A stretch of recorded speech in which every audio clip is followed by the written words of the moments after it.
The story centers on a young man named Cole who pretends to be shopping at a convenience store, but in reality, he is there to secretly take photos of the ATM machine.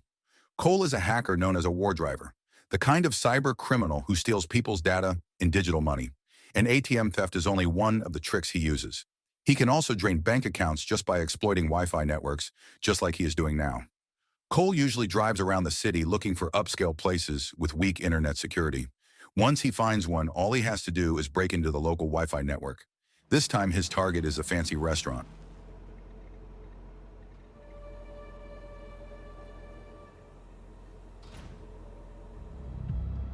You jump onto their Wi-Fi network and spoof their employee credentials. Once that happens, Cole can wipe out the entire bank balance connected to the account, which actually contains the employee's salary money. That is why he usually strikes at the end of the month, exactly one day before payday. This is War Driver. While Cole is in the middle of the job, one of the restaurant employees happens to be leaving work. Cole immediately gets nervous, worried that he might get caught, especially when the man seems suspicious of the car parked near the restaurant. But in the end, the man does nothing and simply walks past him. The next afternoon, after successfully pulling off the job the night before, Cole is suddenly woken up by someone banging on his front door. The moment he opens it, the man brutally beats him up. That man turns out to be Oscar, the restaurant's doorman, the same employee Cole saw the night before. Because of Cole's theft, Oscar and the rest of the restaurant staff have their paychecks delayed after the manager claims he has been completely cleaned out. Suspicious of the strange car parked near the restaurant, Oscar checks the security cameras, gets the license plate number, and traces it back to its owner. That leads him straight to Cole. But Oscar is not there to demand compensation for the delayed wages. Instead, he wants to know exactly how Cole carried out the theft. After Cole explains the whole method in detail, Oscar finally admits the real reason he came. He wants to propose a partnership. There is a wealthy young woman who often visits the restaurant every Friday night with the man Oscar assumes is her father. At one point, Oscar overhears her mention that she has $800,000 in her account. Oscar is dealing with financial problems of his own, and now that his paycheck has been delayed, he sees this as his chance. He orders Cole to steal the money from her account, and if Cole refuses, Oscar makes it clear that he will come back, and next time he will not hold back. After Oscar leaves, Cole immediately contacts his online friend, another hacker like him.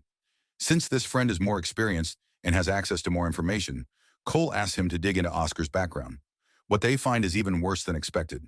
Oscar is not just some ordinary restaurant doorman. He is a former convict who served 2 years in prison, and he also has a history as a skilled boxer. That means if Cole ignores the threat, he is basically signing his own death warrant. Not wanting to mess with someone as dangerous as Oscar, Cole decides to go through with the plan. On Friday night, right when the girl and the man arrive at the restaurant, Cole waits patiently. After about an hour, once they are done eating, he follows the girl back to her house. As soon as she and the man go inside, Cole pulls out his laptop and starts trying to access the home's Wi-Fi network. The signal is weak, so he has to step out of his car and get as close as possible. Just as he is getting into position, the man suddenly comes back outside, almost catching him. But instead, the man simply gets into his car and drives away.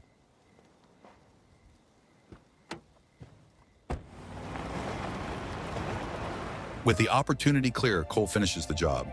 He drains the entire account and transfers the money to Oscar. After that, he quickly meets Oscar to report that everything is done, and more importantly, to ask him to stay out of his life from now on. But instead of letting him go, Oscar insists on celebrating and drags him to a nightclub. Later that night, completely drunk, Cole starts imagining the girl approaching him, dancing with him, getting closer.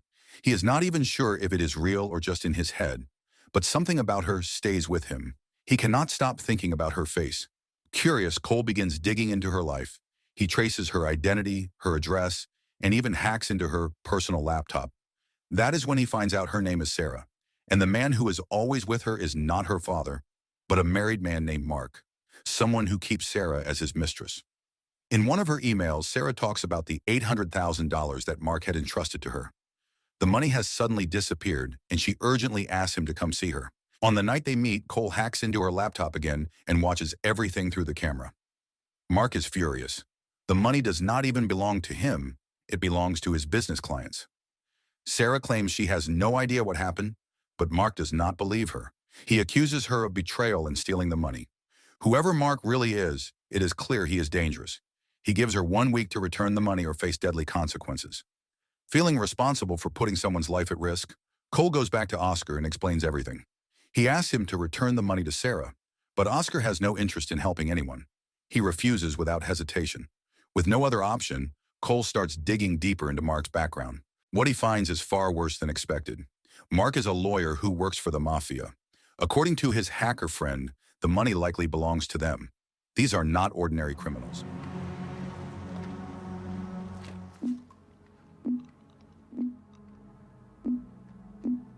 As Cole continues investigating, he learns about a man named Doug, Mark's personal bodyguard. Doug is known to be ruthless and only cares about money. In one of the videos Cole finds, Doug shows just how skilled he is with firearms, and it becomes clear he has been involved in multiple violent incidents. In short, these are extremely dangerous people. Cole's friend strongly warns him to stay away from them. But instead of backing off, Cole does the exact opposite. He decides to meet Sarah in person at a cafe she often visits. At this point, Cole is no longer thinking logically. He is willing to risk everything for something as simple and as dangerous as falling in love. Driven by guilt and unable to accept the thought of Sarah dying, Cole decides to take matters into his own hands. He starts getting closer to her without revealing who he really is, and eventually manages to get her phone number. Determined to save her, he sets himself a goal to gather $800,000 within 1 week. Using his skills, Cole builds a small device that can be attached to ATM machines. Every card that passes through it gets recorded and tracked, making it easy for him to access and drain the accounts later. From one machine to another, from one store to the next, Cole moves nonstop, searching for ATMs. Each account only gives a small amount, but together he believes it will be enough, and he is confident he can reach his target within the deadline. One night, while trying to retrieve one of his devices from a convenience store, he runs into a close call. 2 police officers happen to be inside. Tension builds as Cole struggles to remove the device, but at the last second, he manages to pull it off and walk away unnoticed. After escaping that situation, he continues his routine, moving from place to place without stopping. When his online friend asks how much he has collected so far, Cole admits he is only halfway there, around $420,000. Still, he remains confident he can finish the job. With only 1 day left, Cole heads to a factory, hoping to find employee payroll funds there. But his plan is cut short when a security guard spots him sitting inside his car. Thinking quickly, Cole pretends to be an internet service technician, checking signal quality. The lie works, but the risk is too high to continue.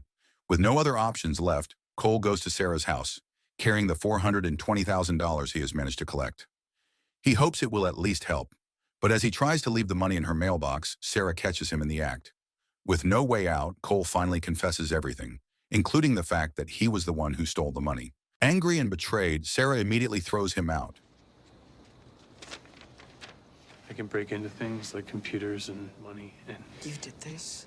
Yeah, but Do you know how much danger you've put me in? Go! Back at home, Cole receives bad news from his online friend. One of his ATM operations has been captured on camera. It has not reached the police yet, but his face is now known among hacker circles. One more mistake, and it will be very easy for the authorities to track him down. Not long after, Cole gets a call from Sarah asking him to come over. Without hesitation, he rushes to her house.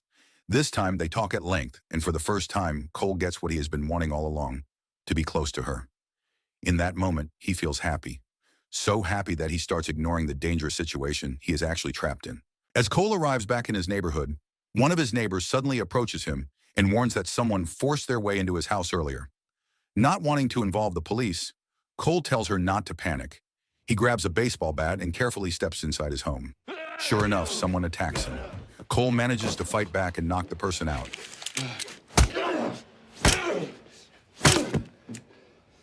It turns out to be Doug, Mark's personal bodyguard, who came to capture him. With Doug unconscious, Cole quickly checks his monitor after receiving an urgent message from his online friend.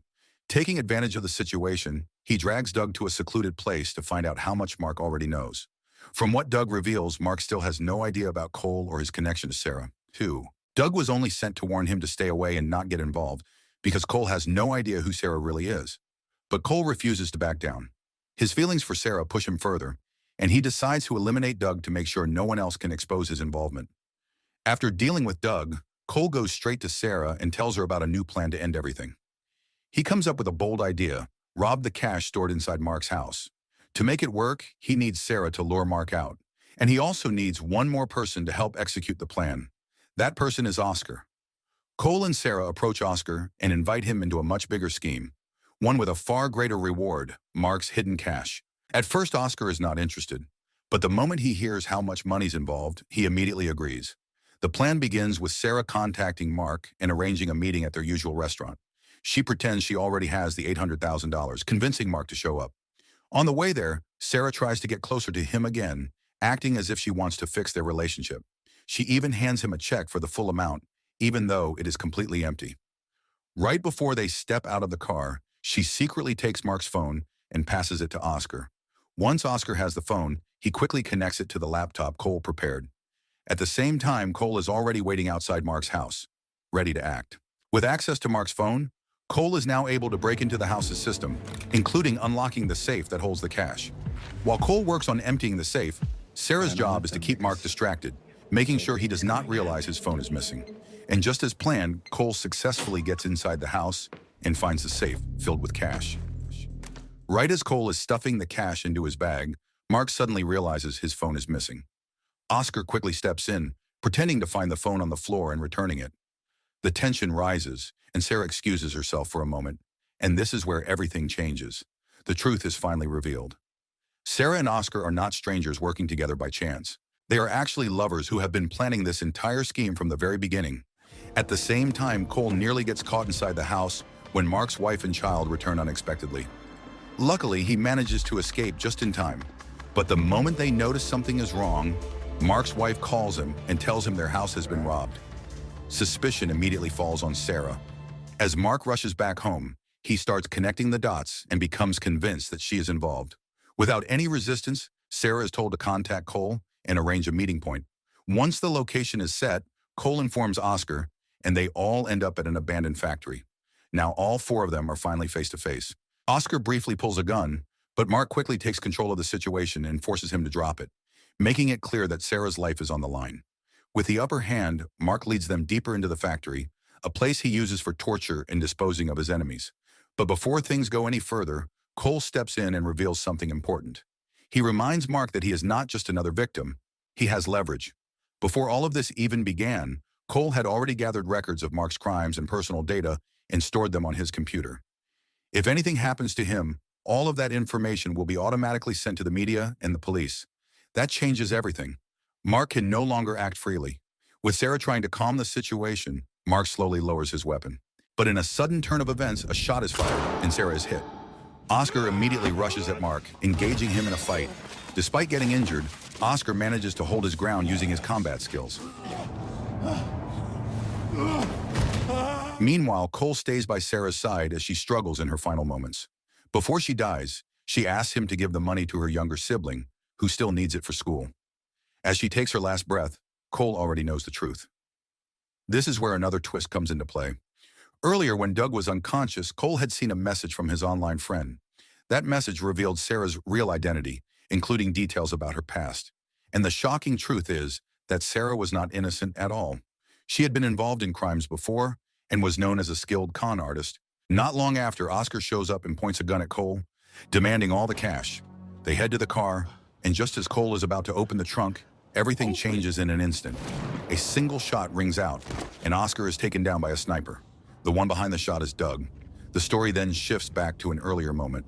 When Doug was unconscious, Cole never actually killed him.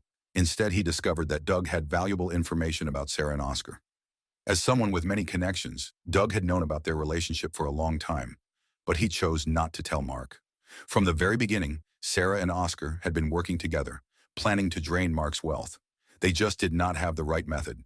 And then Cole came along, giving them exactly what they needed. He became the perfect tool, someone naive enough to manipulate and skilled enough to carry out the plan. When Cole questioned Doug about his loyalty, it became clear that Doug had no real attachment to Mark. He did not like him and had no reason to stay loyal. That realization gave Cole an idea. He offered Doug a deal. In exchange for helping him finish everything, Doug would get all the cash. It was a simple trade, and one Doug was more than willing to accept. After everything is over, Doug leaves with the money, exactly as promised, and Cole is left behind, finally free from all the chaos. He may not have gained anything in the end, but at least he gets his life back, without being used or manipulated ever again. So the moral of the story is if your crush smiles at you, don't fall in love. Just check your bank account first and maybe your life insurance too.